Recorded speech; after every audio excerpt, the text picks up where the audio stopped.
કબીર, આપણે ક્યાં જઈ રહ્યા છીએ? કામિનીએ બીજી વાર પૂછ્યું, પણ કબીરે કોઈ જવાબ ના આપ્યો. તે ફૂલ સ્પીડમાં ગાડી હંકારી રહ્યો હતો, પણ તેના વિચારો તો ગાડી કરતાં પણ બમણી ગતિથી દોડી રહ્યા હતા. તે તેના ચહેરા પર સ્પષ્ટ દેખાઈ રહ્યું હતું. ફરી તેની પત્ની કામિનીએ એ જ સવાલ કર્યો. ડૉક્ટર પાસે? કબીર નિરાશ વદને એટલું જ બોલ્યો. પણ કબીર, આ રસ્તો તો તદ્દન અજાણ્યો છે. ડૉક્ટર મહેતાની હોસ્પિટલ તો આનાથી વિરુદ્ધ દિશામાં છે. હા, ખબર છે મને, પણ મોમે કહ્યું છે આ ડૉક્ટરનો ઓપિનિયન લેવાનું છે, એટલે જઈએ છીએ. કબીર સ્ટીયરિંગ પર હાથ પછાડતા બોલ્યો. તેને ગુસ્સે થયેલો જોઈને કામિની વિચારવા લાગી. હમણાં 2 દિવસ પહેલાં તો ડૉક્ટર મહેતા પાસે ચેકઅપ કરાવ્યું હતું અને બધું બરાબર છે. બેબીનો વિકાસ યોગ્ય રીતે થઈ રહ્યો છે, ધબકારા પણ નોર્મલ છે. તો હવે મોમને અન્ય ડૉક્ટરનો ઓપિનિયન કેમ જોઈએ છે? 2 દિવસથી કબીરનો મૂડ પણ બરાબર નથી રહેતો. જ્યારે જુઓ ત્યારે કોઈ વિચારમાં ગરકાવ હોય અને ટેન્શનમાં હોય એવું લાગે છે. મારી સાથે બરાબર વાત પણ નથી કરતા. થોડીવાર કારમાં ચૂપકીદી છવાઈ ગઈ. કામિનીએ વાત કરવાનો પ્રયાસ કર્યો, પણ કબીર હજુ વિચારોમાં ખોવાયેલો હતો. જાણે તેને આજુબાજુનું કંઈ ભાન ન હતું. ત્યાં જ સામે મમતા હોસ્પિટલનું બોર્ડ દેખાયું. કબીરની કાર ત્યાં આવીને અટકી. તેણે કામિનીને ગાડીમાંથી બહાર નીકળવાનો ઈશારો કર્યો. ઈચ્છા ન હોવા છતાં કમને તે બહાર નીકળી અને કબીર કાર પાર્ક કરીને આવતા તેની સાથે હોસ્પિટલમાં પ્રવેશી. એપોઇન્ટમેન્ટ પહેલાંથી ફિક્સ હોવાથી તેઓ સીધા ડૉક્ટરની કેબિનમાં ગયા. ઓહ, વેલકમ મિસ્ટર કબીર મલિક. તેમને જોતા વેત ડૉક્ટર અવસ્થી ખુરશીમાંથી ઊભા થઈ ગયા. હલો સર, કબીરે તેમની સાથે હાથ મિલાવતા કહ્યું. અરે, ઊભા કેમ છો? બેસો. ડૉક્ટર અવસ્થીએ તેમને બેસવાનો ઈશારો કરીને કહ્યું. ડૉક્ટર, મારી વાઈફ કામિની. કબીર બોલવા ગયો ત્યાં તો ડૉક્ટર તેને અટકાવી કહેવા લાગ્યા. હા, અરુણાબેનનો કોલ આવી ગયો છે. મને ખબર છે મારે શું કરવાનું છે. તેમના ચહેરા પર કપટી સ્મિત ફરક્યું. મતલબ શું કરવાનું છે તમારે ડૉક્ટર? મોમે શું કહ્યું છે તમને? જરા વિસ્તારથી જણાવશો? કામિનીએ કહ્યું. મિસ્ટર એન્ડ મિસિસ મલિક, અરુણાબેનની સૂચના છે કે મારે તમારો શું કરવાનું છે અને શેની સૂચના છે? ડૉક્ટરને આશ્ચર્યથી કામિનીએ પૂછ્યું. તમારા સાસુ એટલે કે અરુણાબેનની સૂચના છે કે તમારો ગર્ભપાત કરવાનો છે. ડૉક્ટર શબ્દો ગોઠવતા બોલ્યા. વોટ? ડૉક્ટર, આ શું કહી રહ્યા છો તમે? તમને કંઈ ભાન છે કે નહીં? કામિની ગુસ્સામાં ઊભી થઈ અને બોલવા લાગી. મારી વાત સાંભળો મિસિસ મલિક. ડૉક્ટર હજુ તેમનું વાક્ય પૂરું કરે એ પહેલાં તો કામિની કબીરનો હાથ પકડી કેબિનમાંથી બહાર ચાલવા લાગી. કામિની ગાડીમાં બેસતા વેત જ રડી પડી. અત્યાર સુધી રોકી રાખેલા આંસુ છલકાઈ ઉઠ્યા. બાજુમાં ડ્રાઇવિંગ સીટ ઉપર બેઠેલ કબીરે તેણીને શાંત કરવાનો પ્રયત્ન કર્યો, પણ તે હજુ વધારે રડવા લાગી. કબીર કામિનીના આંસુ લૂછી તેણીને ભેટી પડ્યો. કામિની, પ્લીઝ શાંત થા. કબીર, કબીર, આપણું બેબી કોઈ તેને છીનવી લેશે મારાથી. નહીં, હું ના રહી શકું એના વગર. પરંતુ મમ્મી કેમ નથી ઈચ્છતા કે તે આ દુનિયામાં આવે? તમે જાણતા હતા ને આ વાત, તો પણ મને કેમ લાવ્યા અહીં? શું તમે પણ તેને આ દુનિયામાં નથી લાવવા માંગતા? એય, પ્લીઝ સ્ટોપ ક્રાઇંગ. આપણા બેબીને તો વિચાર કર. તું રડે છે તો એ પણ હર્ટ થશે. ના, મને એબોર્શનની ખબર ન હતી, નહીં તો હું ક્યારેય તને અહીં ન લાવતો. કહીને કબીરે તેણીને પોતાનાથી અળગી કરી અને પાણી પીવડાવીને શાંત કરી. કબીર, હવે શું થશે આપણા બેબીનું? મમ્મી શું કરશે આપણી સાથે? કામિની અજાણ્યા ડરથી કાંપી રહી હતી. આપણે બચાવીશું આપણા બેબીને. તેને આ દુનિયામાં લાવીશું. હું તારી સાથે છું કામિની, તું ટેન્શન ના લે. મને સમજાતું નથી કે મમ્મીને શું પ્રોબ્લેમ છે આવનારા બાળકથી. તે અવતરે એના પહેલાં જ તેના દુશ્મન બની બેઠા છે. કામિની હવે પરિસ્થિતિ પર રડવાને બદલે તેના નિવારણ માટે કબીર સાથે ચર્ચા કરવા લાગી, જે જોઈને કબીરનો પણ જીવ હેઠો બેઠો. મમ્મીનો પ્રોબ્લેમ એ છે કે આપણું આવનાર બાળક દીકરી છે. તેઓ પહેલું બાળક દીકરો ઈચ્છે છે, એટલે તેમને પૌત્રને રમાડવાના અભરખા છે. એટલે જ આ માસૂમ જીવના દુશ્મન બની બેઠા છે. શું દીકરી? કબીર, આપણી દીકરી નાનકડી પરી? કામિની તો દીકરીનું નામ સાંભળીને સપના સજાવવા લાગી. તેણીના ચહેરા પર અનેરી ચમક આવી ગઈ, જેને જોઈ કબીર બોલ્યો. હા, આપણે આપણી પરીને બચાવવી પડશે. હા, બચાવીશું જ તેને પણ. મમ્મી, એમને કોણ સમજાવશે? કોઈની વાત માનવાના નથી તેઓ. કબીર નિરાશ થઈ ગયો. તેનો હાથ પોતાના હાથમાં મજબૂતીથી પકડીને કામિની કહેવા લાગી. આમ નિરાશ થવાથી કંઈ ના વળે. હવે મમ્મી સાથે લડવું જ પડશે. તો જ આપણી દીકરીને બચાવી શકાશે. તમે મને સાથ આપશો તો કદાચ તેમને હું મનાવી લઈશ. હા, હું નહીં, અમે બેય તારી સાથે છીએ. બે? બીજું કોણ વળી? આપણી પરી. હા, જાણે તે મને કહી રહી છે, મને બચાવી લો, મારો શું વાંક છે? કેમ મને આવકાર આપતા ડરે છે લોકો? જ્યાં જાઓ ત્યાં મને કેમ જાકારો જ મળે છે? મને જાકારો નહીં, આવકાર આપો પ્લીઝ. કોઈ અદૃશ્ય શક્તિ મને આ પરિસ્થિતિ સામે લડવાની તાકાત અને પ્રેરણા આપી રહી છે. હું લડીશ, આપણે લડીશું કબીર, કામિની મક્કમતાથી બોલી. કબીરના મનમાં તેણીને જોઈ વિચાર આવ્યો. હમણાં તો કેટલી નબળી પડી ગઈ હતી. આંખોમાં ડર ડોકાઈ રહ્યો હતો. પણ દીકરીની વાત આવતા તેનો ડર ક્યાંય ગાયબ થઈ ગયો અને આંખોમાં તો એટલો ગુસ્સો હાવી થઈ ગયો છે, જાણે કોઈ ઘાયલ શેરની જ જોઈ લો. ચાલો હવે ત્યારે. કબીરે ગાડી ઘર તરફ લીધી. તેના મનનું વાવાઝોડું શાંત થઈ ગયું હતું. પણ હજુ વિચાર આવતા હતા કે ઘરે જઈ શું થશે? કામિની મોમને કેવી રીતે મનાવશે? કબીરની ગાડી મલિક વિલામાં પ્રવેશી. તે ઘર નહીં, એક મહેલ હતો અને અરુણાબેન તેની રાણી. અરુણાબેન જાજરમાન વ્યક્તિત્વના સ્વામિની, વિધવા પણ સફળ બિઝનેસવુમન, 20 સભ્યોના બહોળા પરિવારના મોભી, જેમનો બોલ ઉથાપવાની હિંમત મલિક ખાનદાનમાં કોઈ કરી શકતું નહીં.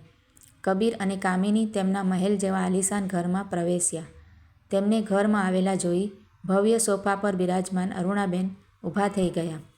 આવી ગયા બેટા, કહી કબીરને પોતાની પાસેના સોફા પર બેસવાનો ઈશારો કર્યો. કામિની ઊભી રહી ગઈ, કેમ કે અરુણાબેનની પરમિશન વગર ઘરમાં પાંદડું પણ હલતું નહીં. તેમનો બોલ જાણે પથ્થરની લકીર. કામ થઈ ગયું બેટા? અરુણાબેને પૂછ્યું. કયું કામ મોમ? અરે, એ કામ કે જેના માટે તું કામિનીને ડૉક્ટર પાસે લઈ ગયો હતો. ના મોમ. કબીરે નીચી નજરે ફક્ત એટલું જ કહ્યું. કેમ? ડૉક્ટર અવસ્થીને મેં સૂચના તો આપી હતી, તેણે ઢીલ કેમ કરી આ કામમાં? મોમ, પ્લીઝ એકવાર ફરીથી વિચાર કરી લો. પ્લીઝ. કબીરે તેની મોમનો હાથ પકડી શક્ય એટલી નરમાશથી વિનંતી કરી. મેં નિર્ણય લઈ લીધો છે કબીર, હવે ફરીથી વિચારવાનું કંઈ આવતું જ નથી, સમજ્યો? અરુણાબેને પોતાનો હાથ છોડાવી ગુસ્સાથી કહ્યું. તેમનો ચહેરો ગુસ્સાથી લાલચોળ થઈ રહ્યો હતો. કામિની ચૂપચાપ ઊભી તેમનું આ રૂપ જોઈ રહી હતી. તેમણે કરડાકી ભરી નજરે કામિની સામે જોયું, જેથી તેણીએ પોતાની નજરો ઝુકાવી દીધી. મોમ, આ કાનૂનનો અપરાધ છે. જરા વિચારો, જો વાત લોકો સુધી પહોંચી ગઈ તો આપણી કેટલી બેઇજ્જતી થશે. મીડિયા તો રાહ જોઈને જ બેઠી છે. વાતનું વતેસર થઈ જશે. કાનૂન સજા કરશે એ નફામાં. કબીરે તેમની જ ભાષામાં સમજાવવાનો પ્રયત્ન કર્યો. વાતનું વતેસર તો ત્યારે થશે ને જ્યારે વાત લોકો સુધી પહોંચશે. ડૉક્ટર અવસ્થીને તેનો ચારો મળી ગયો છે, મોઢું બંધ રાખવાનો. તું કે હું તો જવાના નથી કોઈને કહેવા. જા, હાલને હાલ પાછો જા. મેં કહ્યું છે એમ જ થશે. એ બાબતે કોઈએ કંઈ વિચારવાની જરૂરત નથી. હસીના બેગમે કામિની તરફ જોઈને કબીરને હુકમ કર્યો. આ સાંભળી કબીર ઊભો થયો અને કામિની તરફ ધીમે પગલે ચાલવા લાગ્યો. તેની આંખોમાં લાચારી સ્પષ્ટ દેખાતી હતી. પણ કામિનીએ તેને આંખથી શાંત રહેવાનો ઈશારો કર્યો અને બોલી. વિચારવાની જરૂરત છે મોમ. કામિનીએ મક્કમતાથી કહ્યું. શું વિચારવાનું છે? કોણ વિચારશે? એકવાર ફેસલો થઈ ગયો છે કામિની. મેં અને કબીરે નક્કી કરી દીધું છે, તો તું કોણ છે વચ્ચે બોલવાવાળી? અરુણાબેન બેફિકરાઈથી બોલ્યા અને બિઝનેસ ન્યૂઝ વાંચવા લાગ્યા. તેમને હતું કે કામિની હવે કંઈ નહીં બોલે. માં છું હું એની. આ સાંભળી અરુણાબેને ન્યૂઝપેપરનો ટીપોય પર ઘા કર્યો અને ગુસ્સાભરી નજરે કામિની તરફ જોવા લાગ્યા. હક છે મારો, મારા આવનારા બાળકનો કોઈ પણ નિર્ણય લેવાનો પહેલો હક છે મને મોમ. તેમની આંખમાં આંખ પરોવી કામિનીએ કહ્યું. તેણીની આંખમાંથી જાણે અગનગોળા વરસતા હતા. અરુણાબેન વિચારવા લાગ્યા. જે છોકરી મારી સાથે વાત તો ઠીક, નજર પણ નહોતી મિલાવી શકતી, તે આજે મારી આંખમાં આંખ પરોવી વાત કરવાની હિંમત કઈ રીતે કરી શકે? તેઓ આવેશમાં આવી ગયા. હજુ કંઈક કહેવા જાય એ પહેલાં તો કામિની તેમની લગોલગ આવીને ઊભી થઈ ગઈ. મોમ, પ્લીઝ મારી વાત સાંભળો. તારી વાતનો કોઈ અર્થ નથી, માટે સમય બગાડવા કરતાં કબીર સાથે જાય એ બહેતર છે તારા માટે. નહીં મોમ, હું આ અપરાધ ક્યારેય ના કરું કે કોઈને કરવા પણ નહીં દઉં. મારે પૌત્ર જોઈએ આ ઘરમાં. આ ઘરનો વારસ જોઈએ. સાપનો ભારો નહીં, સમજી? માટે જે હું કહું છું તેમ જ થશે. મોમ, દીકરા અને દીકરી વચ્ચે આટલો મોટો ભેદભાવ? એ માસૂમનો શું વાંક છે? એટલો જ ને કે એ દીકરી છે. દીકરી સાપનો ભારો નહીં પણ લાગણીને વહેતી સરિતા છે. એ બધી વાતો પુસ્તકો અને ભાષણોમાં જ સારી લાગે, અસલ જિંદગીમાં નહીં, સમજી? હું મારા નિર્ણયમાં અડગ છું. હવે મારે કોઈ લેક્ચર નથી સાંભળવું. કબીર, લઈ જા આને. આદેશ આપી તેઓ પોતાના રૂમ તરફ જવા લાગ્યા. તેઓ ટ્રસ્ટના મસ્ત થતા ન હતા, પણ કામિની આજે લડી લેવાના મૂડમાં હતી. ક્યાં તો આર યા પાર. તમે પણ કોઈની દીકરી છો ને મોમ? તમારા મમ્મી પપ્પા કે દાદી પણ તમારા જન્મ વખતે તમને દૂધ પીતી કે ખાડો ખોદી દાટી શકતા હતા ને?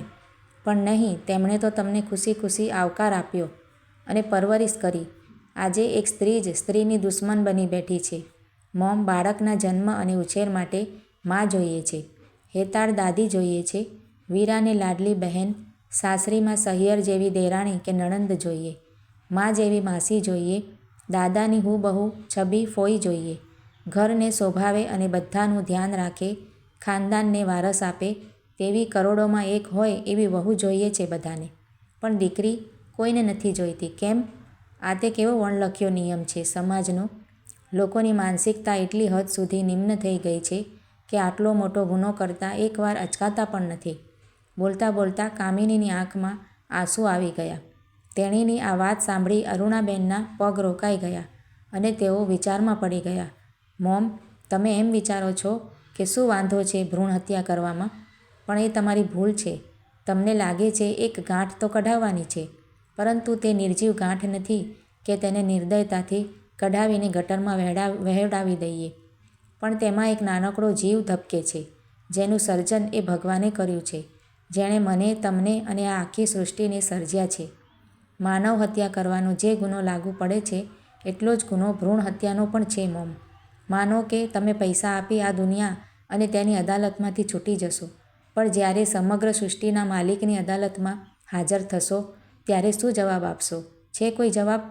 જો તમારી પાસે તેની સજામાંથી છૂટવાનો કોઈ રસ્તો હોય તો જણાવો મોમ.